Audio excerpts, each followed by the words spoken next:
Nana Adusei-Poku, you are applied research professor in cultural diversity at the Hogeschool in Rotterdam. You looked at in and exclusion in art education.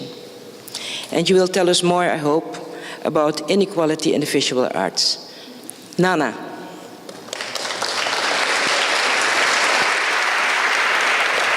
I would like you all to get up from your seats. You don't have to jump around or do anything. Don't be scared. Okay, so turn around. Who's around you? Look at each other, please.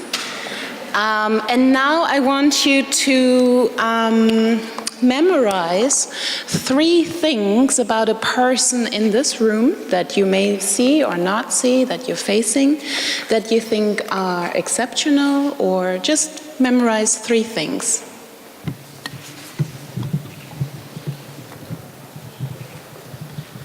You can, of course, sit down.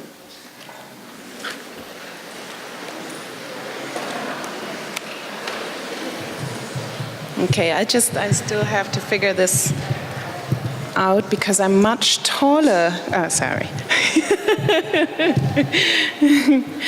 Here we go. Just give me 1 second, please.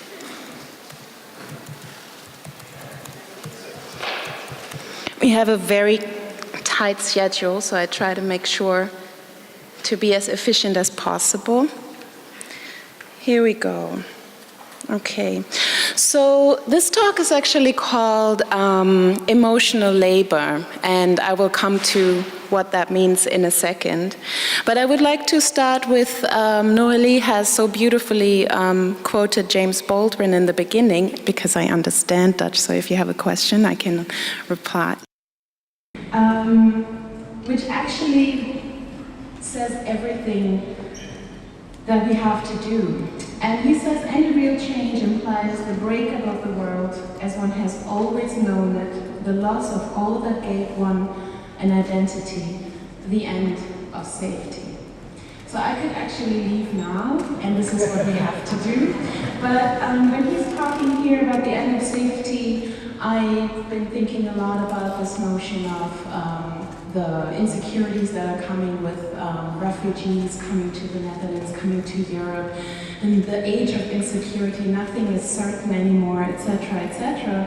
But I think what is not certain anymore is like, where do you stand in the world, and who are you in relationship to those people who are, for instance, arriving. And the end of that safety is to stop looking at the other as the other, and that's a challenge that we have to face here. So if I'm a little bit too fast, you can read about this talk, or you can read different versions of this talk on the one hand in this article called Catch Me If You Can, which you can find with internationale.org, a fantastic research program, as well as the research that I conducted with the Willem de Kooning Academy and the Piet Zwart Institute in Rotterdam called BDKA Makes a Difference, which draws very deeply on another research project from Switzerland called Art School Differences. I can only recommend those to every art educator in this room. Please look at these research projects. So I wanted to start with basically, why did I get into pedagogy? Why am I talking about inclusiveness, etc.? Is because I was not able in Europe to talk about my research at school, which was of contemporary black art, because every time I started, I had to establish what black means and what white means, and that was the challenge that then put me onto this side journey into inclusive pedagogies. But what am I talking about when I'm talking about Europe? Now we're bringing the discourse to actually the Netherlands. What you see here is a poster called, or actually with this label, Bad Angel. It was an advertisement for a youth project, theater project in Rotterdam, which consisted completely of white young people playing theater, and this is what they chose as the representation of the play that they would show. So the bad angel is then embodied by the black woman, a connotation that we know from the colonial times. So we have to think about Europe and Europe's legacy in everything that we're talking about here, why we have to talk about inclusion in relationship to the colonial Dutch past. And that is something that I see not much reflected in this country, unfortunately. But the girls are coming for you. So you see, this was the scandal over the weekend, the open letter to the Witte de Wit, if you haven't read it yet, which basically states that how can you operate this institution whilst this institution still has a name that is connected to the Dutch Empire, as well as ask Black activists to do the work for you. So a little bit like the unicorn. I'm a unicorn as well. Actually, I'm really into unicorns, so I'm a little bit in a,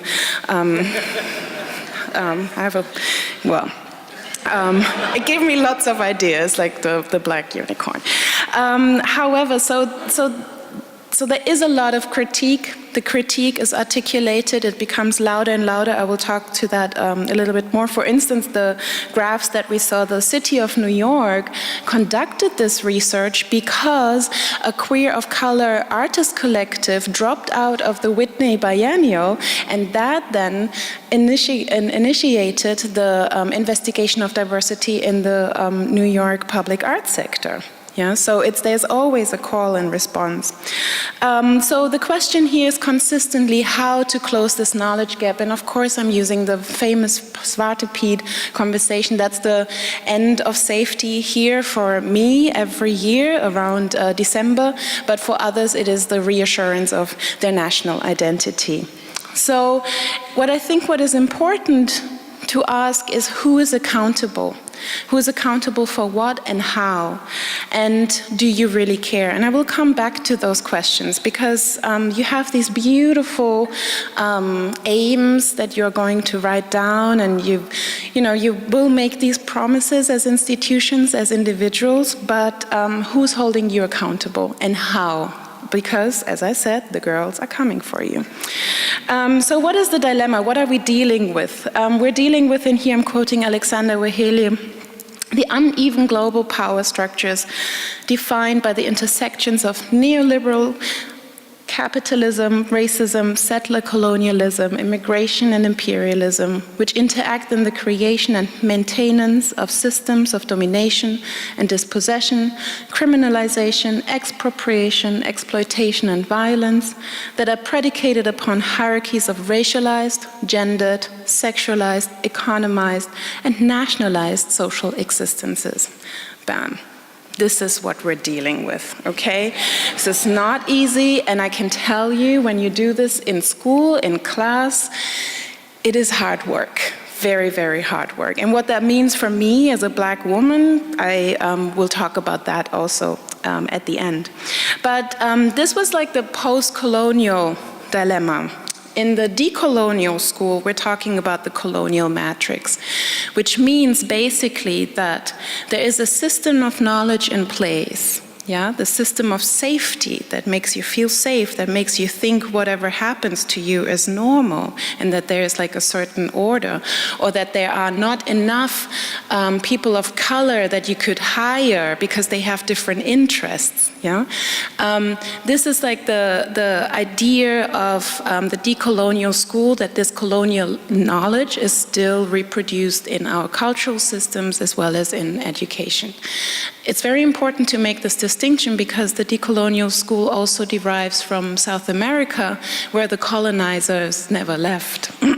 Yeah. Okay, so now we're dealing with this very intersectional chart, which you can't entirely read here, unfortunately, but in the center is racism and patriarchy, so it's also the intersections of gender and race. But there is another level, and I'm really interested in this concept of decolonial aesthetics. And decolonial aesthetics is basically an unlearning of the colonial emotional landscape that comes with the knowledge. Yeah, it's again the end of safety. I will skip that because asked to talk as practical as possible, which of course is always wonderful, and particularly in the Dutch context, but you have to think before you can do the practice, right? Like you have to do the research in order and be precise. This is what I tell my students all the time. So before going into the next step, I wanted to clarify what I mean by post and decolonial. So I'm working at an art school, actually 2 art schools, the University of Arts in Zurich as well as the Willem de Kooning Academy. And I'm using another hashtag here, how students are actually bringing activism into the school, raise awareness for systemic racism. Here you have an example from Germany, so it also went around the world. We have Roads Must Fall. Again, students are trying to decolonize their schools. We have Roads Must Fall in the UK and Oxford, because apparently, you know, we're all connected. So the issues that we're dealing with are also all connected, also ideologically. So colonialism, when I talk about the colonizers' knowledge, so to say, has spread all over the world, as we can see here. But there is an intersection, and I'm very grateful that we had Black Lives Matters already here, because there's like some people are counted as worth and some people are counted as worthless, and there's a connection to the movement of decolonization as well as Black Lives Matter, which I wanted to point out. But also the discourse has arrived here in the Netherlands. We have the University of Color here in Amsterdam. So there are a lot of people who are doing the work here, and these are the people that you have to talk to. But it is constantly for me a question of how can I serve my students, how can I work for my students who are experiencing a lot of exclusion, and I love memes too, a lot of exclusion inside of the art school. This one says, Black art student teacher says all your artwork is urban. Yeah. And a small success story. So there is a group of who are now almost all graduating of students of mine who are calling themselves We Are a Movement, Not a Collective. You can find them on Instagram. This is what young people do today. They don't have a website, they have an Instagram account. And you can find them here, who are all queer, black and brown students who are trying to raise awareness for their underrepresentation inside of school. One of them, for instance, looked in Rotterdam with her graduation project at the representation of minorities within the cultural programming and advertisement of the Rotterdam municipality, with some really, really helpful insights. Basically, there is like the people of color in Rotterdam are not really represented in those pamphlets, etc. That's the finding, but you need to have statistics for that. So in the beginning, I asked myself, what makes a truly inclusive and diverse art school? I think this question is utterly obsolete. For me, now much more important is, we know what we have to do, but the question is how. You know, it's like, it's very clear. Like, why do we keep talking about this? Oh, how? No. Okay, so irritate the order. Decolonize, unlearning of colonial continuities, shifting of funding and budgets, articulate a goal of action, diversify structures in terms of personnel, but hire the right people, programs and audiences. And when it comes to community outreach, there's always this kind of I don't know, it's activate your networks, but if your networks are all white, then there's a problem. Like, how do you reach the communities, right?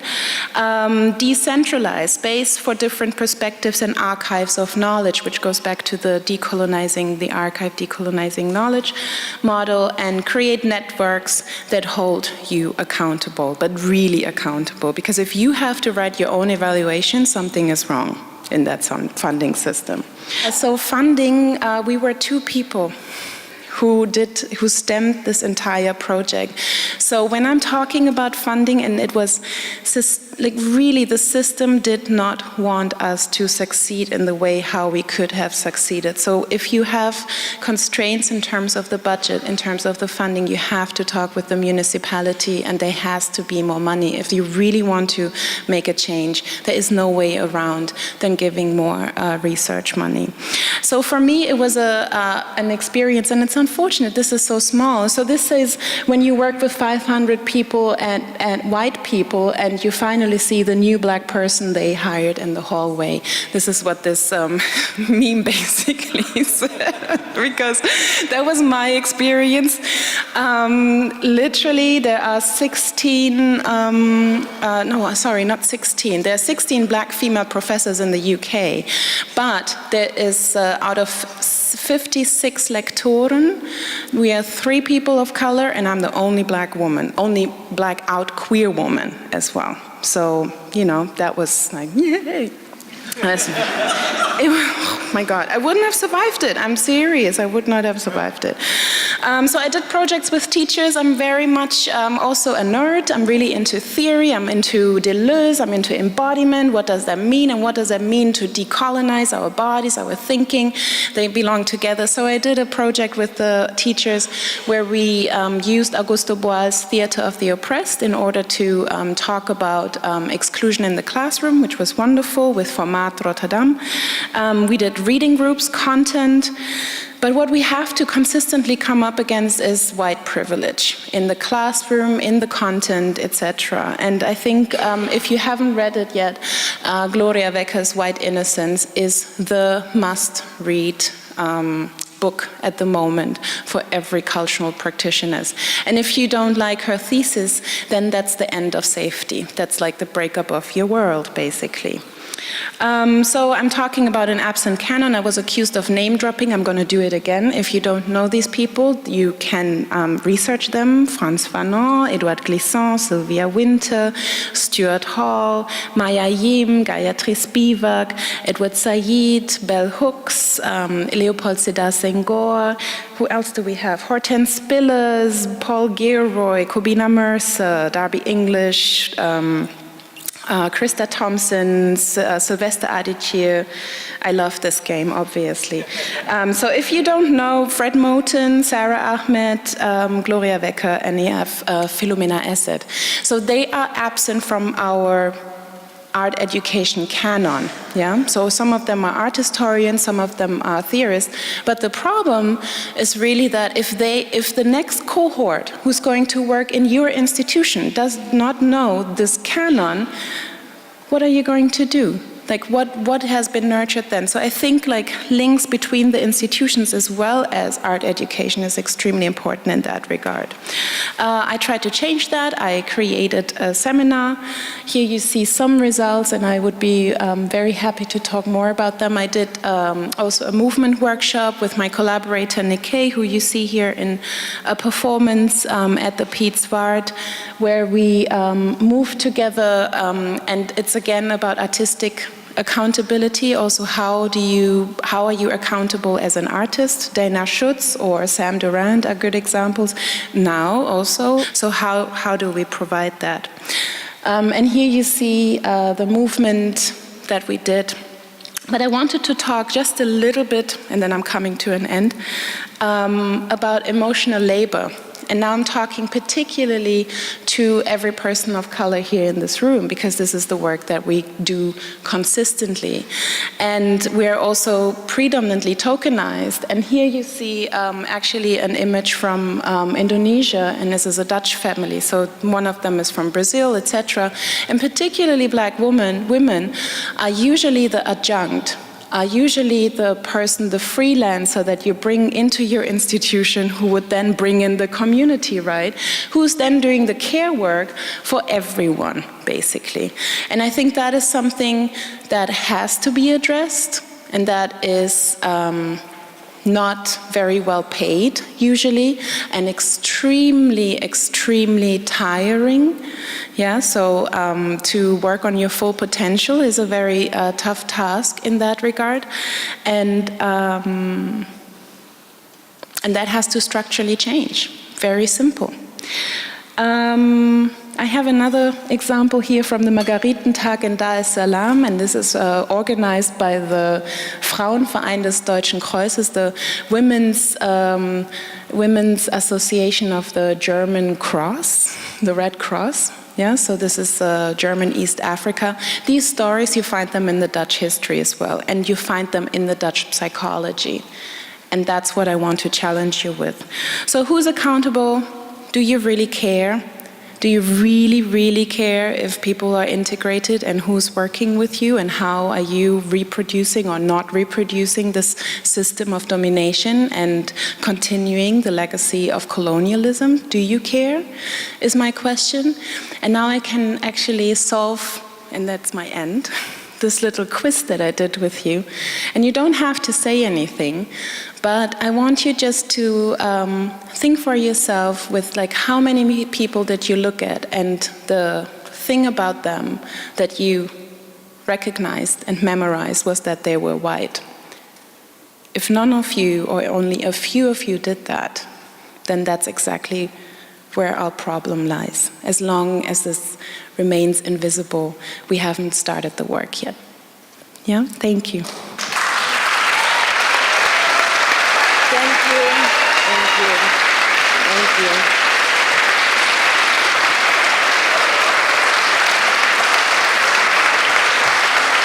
Stay here for a minute. Thank you so much, Nana. I have a lot of questions, but maybe in the audience there is someone who says, yes, I want to know this, I want to know this. Come on. No one. Was I too provocative? They're all numb. No one. Yes. Okay.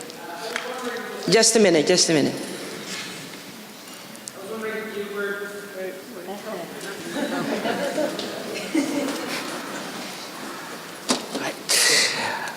Thank you for your presentation. Very interesting topic. I was wondering, you talk a lot about the colonization and decolonization. Mm-hmm. How do you approach all the people who are of color or from a different background who don't have the colonial relationship with the Netherlands, for example? Can you be more specific? There are a lot of migrants from Turkey or Morocco, for example, mm-hmm. Or refugees now, mm-hmm. who don't have the specific colonial relationships like the Indonesian people or the Malaccan mm-hmm. people or the Suriname people do. So mm-hmm. I was wondering what your strategy or approach is towards those big groups of minorities in the Netherlands. Mm-hmm. Thank you for that question, because that's, of course, like most of the times in the Netherlands, the main concern, right? Like or at least in my school, it was always the predominantly Moroccan young men who would drop out of school, who were seen as the problem and where they wanted to do more work. I think the colonialism and the system of domination goes much further than we think. So this kind of othering that those people experience is very much based on the very same forms of exploitation that have been directly imposed onto, for instance, people in Indonesia. So it's a structure as well. And the forms how different. Or let me be more precise.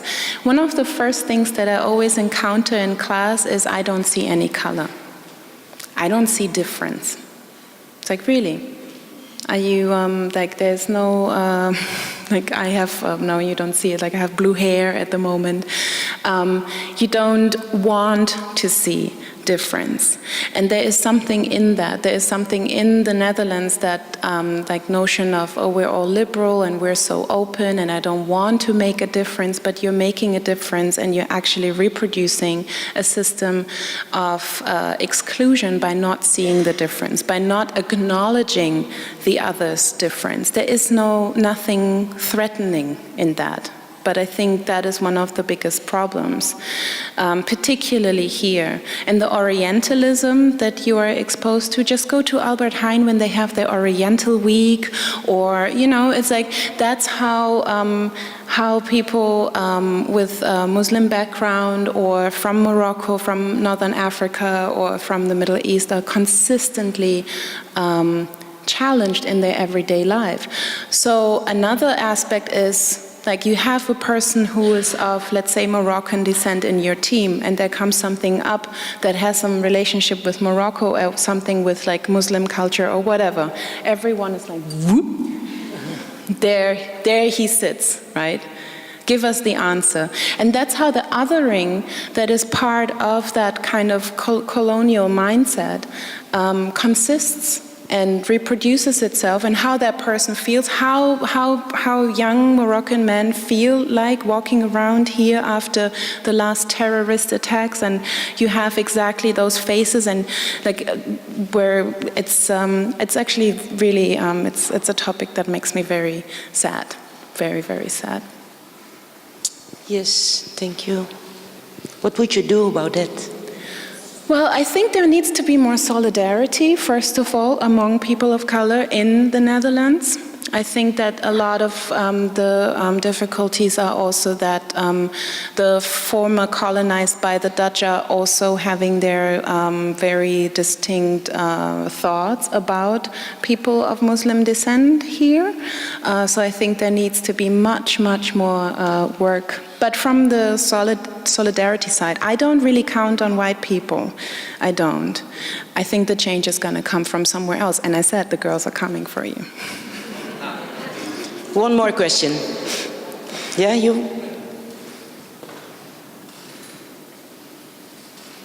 Oh, daar. Kan jij even daar is iemand, ja. Thank you for your presentation. I'm still trying to formulate my question while I'm talking. One of the things is that I see is that there are art forms that are not Western, that don't work well when they're presented in a certain setting. Like we're in this temple of dance. And there are art forms that don't work on a big stage because dance has a different role in other communities. And there's also a link to this, high art and low art, what is being taken here and presented as high art. And some things are presented as, world art, world music. There's still that difference. So I was wondering, how could there be more diversity also here? What comes to the stage? And how can we change the stage to a different setting that works better for other kind of art forms? Do you understand? It's a great question. It's a wonderful question. I mean, you're going to the heart of it. It's like, break the stage down, first of all. But of course, I'm not saying like destroy the opera. The opera is amazing. But what you're referring to is, of course, like a different idea of art. Like, for instance, this me speaking to you has a history. So if I would start perform, I'm like in my free time, I'm a opera singer under the shower. I don't want to show you that right now. But if I would start perform my operetta, particular Sempre Libera, then I would reproduce, of course, like a very Western idea of what performance means and what you do as a participant. If I go to Ghana, that doesn't work, which is also partly my background, because it's just a completely different culture. So you would all join me here and we would dance together. And that is exactly like this change of epistemology, the change of knowledge, the change of like, how do we want to participate? What kind of programming would come out of something that is more dialogical, more participatory? Yeah, but that is the work that you have to do. How? Well, relationality. That's what Edouard Glissant is talking about. The in between, the looking at each other, making your audiences look at each other, giving them more immersive experiences. There are a lot of theater and formats that are actually doing that right now. So, for instance, Hammamnis, which premiered in Hamburg in 2015 is a good example, where the audience goes into a hammam and has to leave all their privileges outside. I mean, it was an experience. It was really, really interesting and challenging for the audience. But this is what people like as well, you know? I mean, the opera does amazing things. Here I have seen some amazing productions, but there is so many more spaces that we can use and that we can play with, but we need the money. Yeah, I have a little question with a little answer. You mentioned the Witte de Wit where you work, and you mentioned, oh no, you're not, you're working with them. Sometimes. Sometimes, but you said a name like Witte de Wit is so sensitive within certain groups. Why is that? Well, I mean, it is still... Because it's just a name. Okay. Well, it's like, what does this name stand for? Which era, right? I mentioned that last night. I was at a conference a few days ago in Berlin, and one of the speakers quoted Otto von Bismarck. Do you know who Otto von Bismarck was? Rings a bell, like the Congo Conference, 1848. 1848. Yeah, that was when the Congo Conference took place in Berlin, and when they cut the African continent into pieces, etc., etc. And this name was mentioned, and I thought it was extremely violent because it reproduces a history and a cultural and historical amnesia that does not want to reflect with the violent history that actually Europe has committed. Not only here, but also in the US. So like what we just learned, these are also people the Netherlands who moved to the US and slaughtered lots of people. This is also this history of this country here, and how can we forget? Everyone is talking about the Holocaust, and as a German, I know, we talk a lot about the Holocaust, but what about the crimes that have been committed in the name of colonialism and enslavement? Yeah. Sorry. But is then, by changing the name, not also a risk? By changing the name, we forget that colonial history. For whom? I don't think the colonial history is very present. You know, it's embodied, it's in the space. But these are symbolic acts that I think have to be done, just as we saw from the example in New Orleans, in South Africa. You would not leave on the Reichstag the swastika, would you? Okay. In order not to remember. You leave the Reichstag because it had a different history. The history of this institution has to be reflected, but the name can change. Names can be changed. I think there's, what's the safety in that? Okay, let's hold it to that, because we have, thank you very much, Nana. Thank you so much. Yeah.